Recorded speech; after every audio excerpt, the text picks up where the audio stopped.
Приветствую вас, искатели приключений! Я нахожусь на фантастическом острове Нуса-Пенида. А вы знали, что большинство визитных фотогеничных карточек Бали сделаны именно на этом острове? Я уже обозревал его 3 года назад, и это было неимоверное фантастическое приключение.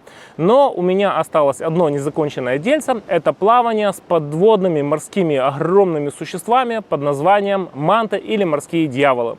И каждый раз, когда я прилетал на Бали, это не выходило у меня из головы. Поэтому в этом видео я познакомлю вас с подводным миром Нуса-Пениды, а также освежим память по самым топовым локациям этого острова. Поехали!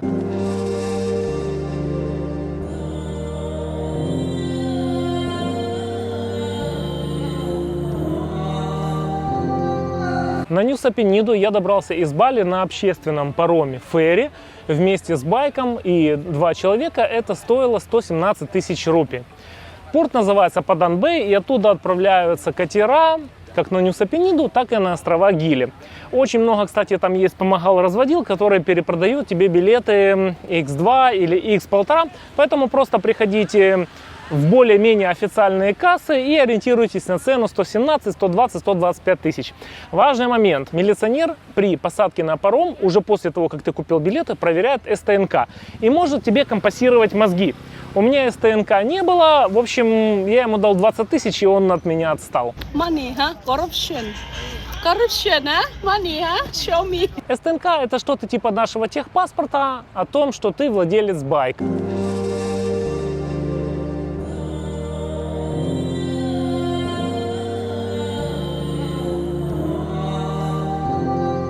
А нахожусь я сейчас на пляже 1000 скал. Это второй пляж, симметричный пляжа знаменитого Diamond Beach. Но в отличие от него стоит он подешевле 25 тысяч, а не 80. И здесь есть домик рыбака. Вид неимоверной красоты. На пляже 1000 островов есть крайняя смотровая площадка возле храма, на которой открывается великолепнейший вид на самый знаменитый пляж Diamond Beach. Он называется Diamond Beach, потому что тут есть 2 скалы в форме бриллиантов, одна побольше, одна поменьше. Но чем мне нравится находиться здесь, то что сюда не такой тяжелый спуск вдоль скалы, нету столпотворения народа. Также тут присутствует знаменитая инстаграмная локация под названием «Домик рыбака». Но я читал много отзывов, что, в принципе, люди разочаровывались, когда ее посещали, потому что она не бесплатная, она стоит 75 тысяч, итого вход на пляж 1000 островов 25.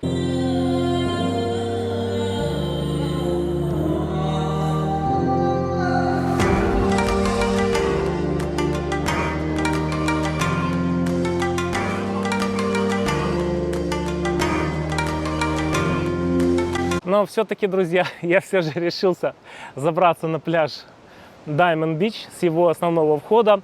Но, во-первых, потому что не мог я такую красоту пропустить, даже если я его видел уже. А второе, чтобы попасть на пляж плавательный Атух, который рядом с Diamond Beach, все равно нужно входить через общий вход. Поэтому волей-неволей я планировал посмотреть пляж Атух, и я посмотрел вместе с пляжем Diamond Beach. На Diamond Beach я могу понаходиться на самом пляже. Купаться, конечно, я там не смогу, потому что там сумасшедшие волны, и людей сносит. Было много случаев, когда людей уносило в океан. Плавательный пляж Атух Бич. Можно заниматься снорклингом.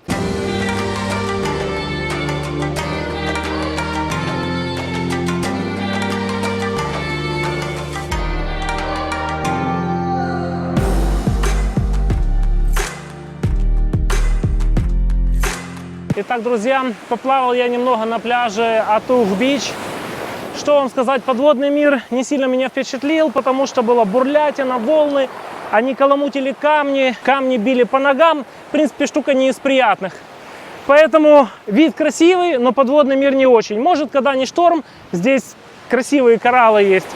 Но сегодня пасмурная погода, относительно большие волны, поэтому ничего интересного я не увидел. А сам пляж мне очень нравится, потому что людей тут практически нет.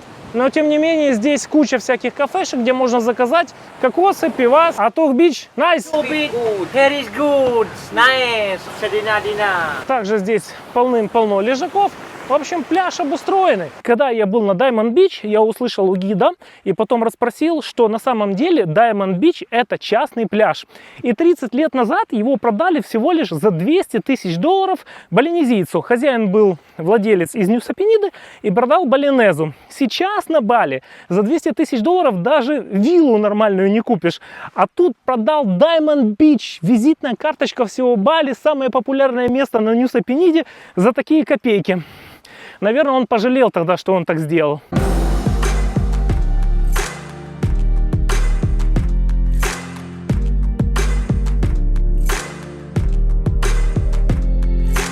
Я сейчас нахожусь на одном из самых атмосферном месте Ньюса-Пениды. Это холмы Телепузиков. Это вот такие горы, покрытые зеленой травой. Очень красивое, релаксовое место. Тут красиво на ветру колышется трава. И многие туристы это место упускают. Они просто приезжают, фоткаются с дороги, но не гуляют. Я же спланировал свое путешествие побыть на Ньюса-Пениде долгое время. И поэтому могу себе позволить погулять по этой красивой природной роскоши, назовем ее так. А эти холмы напоминают шоколадные холмы в Филиппинах. Тут проложены дорожки и очень приятно по ним гулять. Что я вам скажу, это максимально недооцененное туристами место здесь на Ньюса-Пениде. Я получил такой кайф, ты ходишь здесь, эти травы, эти цветочки, такие запахи, тут никого нет, ни сел, ни кур, ни туристов назойливых. Ты просто вот растворился с природой и кайфуешь на максималках. Я очень рекомендую никуда не спешить, заехать сюда на эти холмы. Это легкий трекинг, тут не надо вниз спускаться, как на Diamond Beach, тяжело вверх потом подниматься. Здесь относительно невысокие холмы, но просто блаженство для души гулять здесь.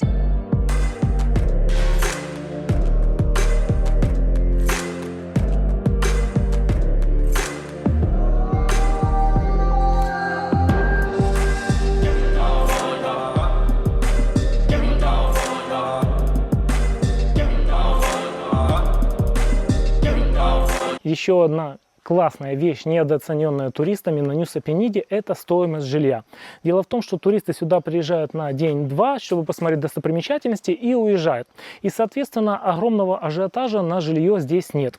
Я снял гостиницу, которая просто утопает в зелени. Здесь есть красивейший бассейн, все в цветах, все красиво, все чистенько, ухожено. Самое главное, тут нет рядом никаких куриц, которые орут. Тишина и идиллия. Нет никаких свиноферм, которые бы воняли. Все красиво подстрижено. И стоит это жилье всего лишь $11 в сутки. $11 в сутки. Повторяю, это максимально. Причем тут есть бассейн. И остается такой вопрос, а зачем спешить Ньюса-Пениде, чтобы приехать на Бали, чтобы что? Снимать такое же жилье только за $40? Или за $50, лучше релакснуть и остаться на 2 дня на Ньюса-Пениде, поработать, почилить, помедитировать, позаниматься йогой. Место просто прелестное. Да, конечно, какой-нибудь там барчик, где вам будут делать коктейльчик, находится ближе к морю. Но я же сюда приехал релакснуть, и я вам максимально рекомендую максимально увеличивать количество дней пребывания на Ньюса-Пениде.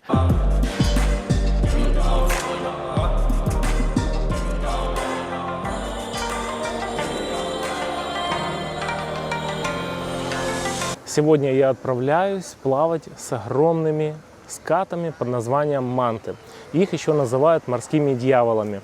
Но они абсолютно безопасны для человека. Дело в том, что у них есть 2 огромных рога, и поэтому они получили такое прозвище. На самом деле у них нет никакого хвоста ядовитого, который жалит человека. Они не бьются электричеством, они имеют огромную пасть и фильтруют воду, просачивая тем самым планктон, и питаясь им. Достигают эти манты невероятных размеров, 7 метров в ширину и весят где-то 1,5 тонны. На секундочку, это автомобиль. Бывает 2 типов: океанические 7 метров в ширину и рифовые 5 метров. И здесь, на Ньюса-Пениде острове, как раз шириной 5 метров. Существует 2 самых популярных туристических спота. Это Манта-Пойнт, где можно увидеть мант с вероятностью до 90%, и Манта-Бэй, где их можно увидеть с вероятностью до 30%. Также в тур включены посещения разных интересных пляжей, таких как Гамат-Бэй, Вол-Бэй, а также Кристал-Бич, чтобы понаслаждаться видами коралл и, если повезет, увидеть разных черепах. Соответственно, Манта-Пойнт дороже, стоит около $20, а Манта-Бэй стоит примерно $12-15. Самые дешевые цены я находил, не поверите, через Booking. Не какие-то там туры, гайды и тому подобные советчики. Просто через Booking. У меня есть аккаунт Genius, и там самая дешевая цена. Этот тур мне обошелся в $21. Как я и сказал, что манты эти абсолютно не хищники, несмотря на свои огромные размеры. А вот человек для них настоящий хищник, потому что их используют для супов и для традиционной медицины, обрезая их плавники. Поэтому манты на грани вымирания. В мире они обитают в Эквадоре, Мексике и здесь, на Ньюса-Пениде и Большие океанические на острове Комодо. Рожают манты раз в 1,5-2 года, всего лишь 1-2 детеныша. Поэтому пополняются они очень редко. Но зато этот детеныш, когда рождается, в ширину 1,5 метра сразу.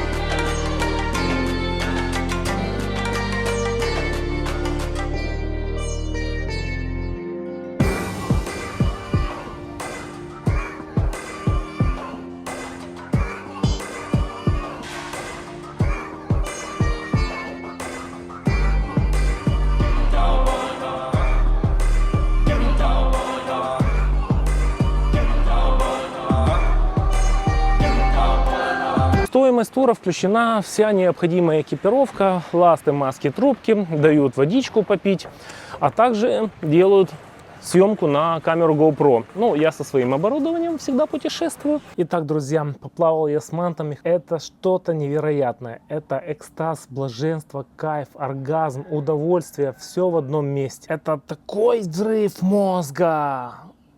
Просто невероятные переживания, которые должен испытать каждый человек хотя бы раз в жизни. Они божественны.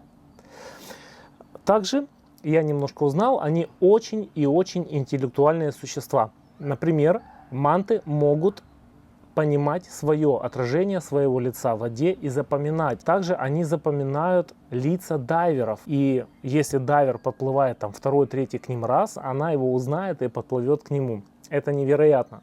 Из морских существ это одни из самых интеллектуальных существ. Второе, манты очень социальные существа. Например, есть такие рыбы, чистильщики. И манты иногда останавливаются в специальных местах, где этих рыб-чистильщиков много, и они чистят их кожу, тело от разного рода паразитов. Двойной симбиоз: рыбкам корм, мантам чистка. И третье, самое невероятное, манты могут выпрыгивать из воды до 2 метров. Казалось бы, 2 метра это немного, но не забывайте, вес манты 1,5 тонны. Это вес одного автомобиля. Для чего они это делают? Ученые до сих пор гадают. Одна из версий, таким способом они избавляются от паразитов. Второе, что они таким образом общаются. Мы посетили еще пляж Гамат-Бэй. Красивейший пляж. Там очень много кораллов, кристально прозрачная вода и практически нету волн. Плавать там одно удовольствие. Кораллы там все живые. Я не видел там таких каких-то окаменелых мертвых кораллов. Прям вот живая, яркая, ярчайшая природа. И третья достопримечательность, это называется коралловая стена, The Wall. Она находится недалеко от самого берега, где остров зеленый спускается в океан и образует большую отвесную скалу. И вот эта большая отвесная скала, она вся усеяна кораллами. Но минус он есть. Главный минус — это рыбный суп из людей. На эти несчастные 5-6 мант, которые поплыли, людей, наверное, человек 200. Ты просто не можешь нормально вынырнуть из воды, потому что ты врезаешься в людей. Это постоянно какая-то толкотня, давкотня.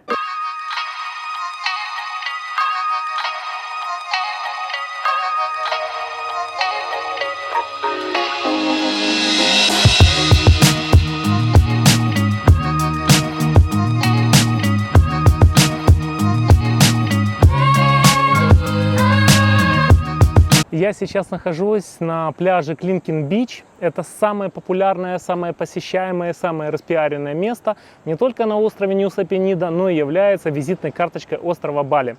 Спускаться вниз сюда очень тяжело. Я уже 2 года назад спускался, нет смысла идти опять, но за 2 года здесь кое-что изменилось. Вот строительный кран, и китайская компания решила построить на этот пляж лифт со стеклянным мостом. В принципе, идея классная. Я поддерживаю любое строительство, хотя оно будет и уродовать пляж, но только у меня один лишь вопрос. Сюда такие ужасные дороги. Неужели нельзя сделать нормальную дорогу хотя бы к достопримечательности? Я ж не говорю о каком-то селе в горах. Ну сделайте дорогу, столько туристов, они строят стеклянные мосты, но ямы заделать, дорогу сделать нормальную, подъезд к этой сумасшедшей красивой достопримечательности не могут.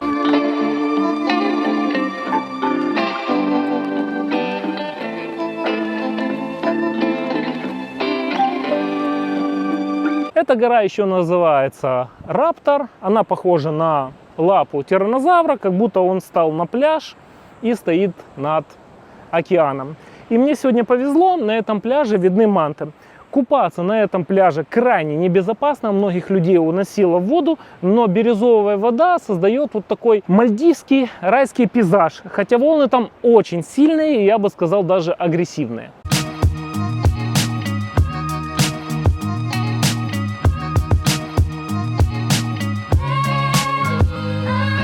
В целом эта локация заслуженно является самой популярной. Здесь можно по хребту этой скалы гулять. Многие люди это делают, но надо учитывать, что сейчас сумасшедшая жара и спуск на пляж занимает около часа.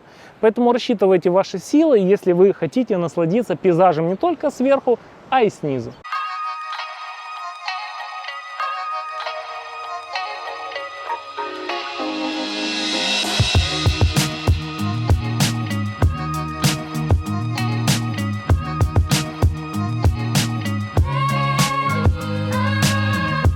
На мой взгляд, самая красивая и самая уникальная достопримечательность острова Нуса-Пениды, да и вообще не Нуса-Пениды, а и в мире таких я в принципе не видел даже на фотографиях, это пляж Broken Beach. Это вот такой круг. Раньше это была пещера, она обрушилась, поэтому называется и Broken. И образовалась также пешеходная арка. И теперь в этот круг через арку заходит вода и образуется просто невероятно красивый закрытый пляж. Особенно он красивый сверху с дрона. Но также я эту круглую арку вижу в принципе и моими глазами. Идеальное место для тех, кто хочет полетать на дроне. Невероятно красиво, невероятно уникально. Единственное, что не только пляж нужно назвать Broken Beach, а и дорогу сюда нужно назвать Broken Road. Потому что я не понимаю, как визитную карточку, эту арку, которую используют в фотографиях для авиакомпаний, чтобы покупать билеты на Бали, и во многих журналах не сделать нормальную дорогу. Но дорога просто разбита в хлам. Поэтому это не только Broken Beach, а и Broken Road.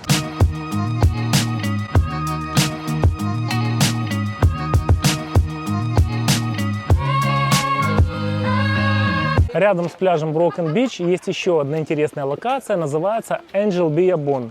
Ангельская ванна, либо дьявольская ловушка. Это природный бассейн, где можно чилить, наслаждаться. Сейчас спокойная вода, но когда начинается прилив, она называется дьявольской ловушкой, потому что начинается водоворот, бурление, причем вода может прийти внезапно, большая волна, и много людей смывало туда в океан, и они умирали. Вот сейчас ванночка выглядит очень спокойной. Туда даже есть спуск по ступенькам, но никогда не знаешь, когда придет огромная волна. Вода чистейшая, и действительно хочется там поплавать. Здесь даже люди стоят, фотографируются, здесь инстаграмный такой спот, и никогда не знаешь, когда придет огромнейшая волна, и тут будут прям брызги, разбрызгивания. Они достигают огромной высоты, даже выше вот самых высоких камней.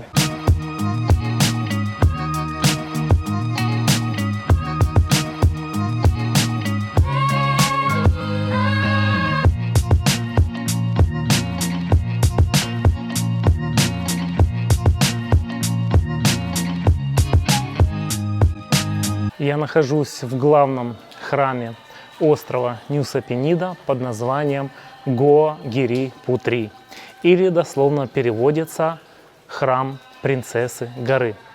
Это главный центр поклонения не только острова Нуса-Пенида, но и также много балийцев из острова Бали приезжают сюда на церемонию очищения, чтобы получить благословение и ощутить гармонию с собой. Вход сюда стоит 50 тысяч. Также необходимо купить сари. Мне лично интересен этот храм тем, что он находится внутри огромной пещеры длиной 260 метров.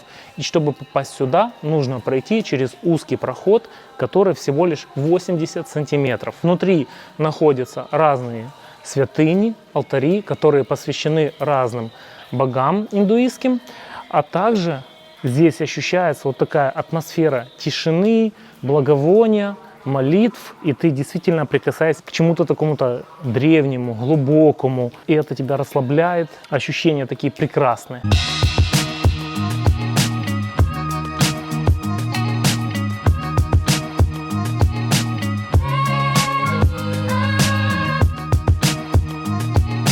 Итак, друзья, я сделаю обзор последнего моего отеля, в котором я жил на острове Нуса-Пенида, и ни за что не захотел отсюда уезжать, потому что тут совпало все, чего я хотел от понятия райский остров. Я жил сначала высоко в горах в Нуса-Пениде, было немножко холодно и не было цивилизации. Ехать куда-то, что-то покупать где-то было очень далеко, можно было только заказывать еду непосредственно на кухне в самом отеле. Потом я жил на берегу, и это было жарко. Не то чтобы очень жарко, но мне хочется работать на улице, чтобы я вышел с ноутбуком и в беседочке работал вот с таким прекрасным видом на вулкан, на джунгли, на воду.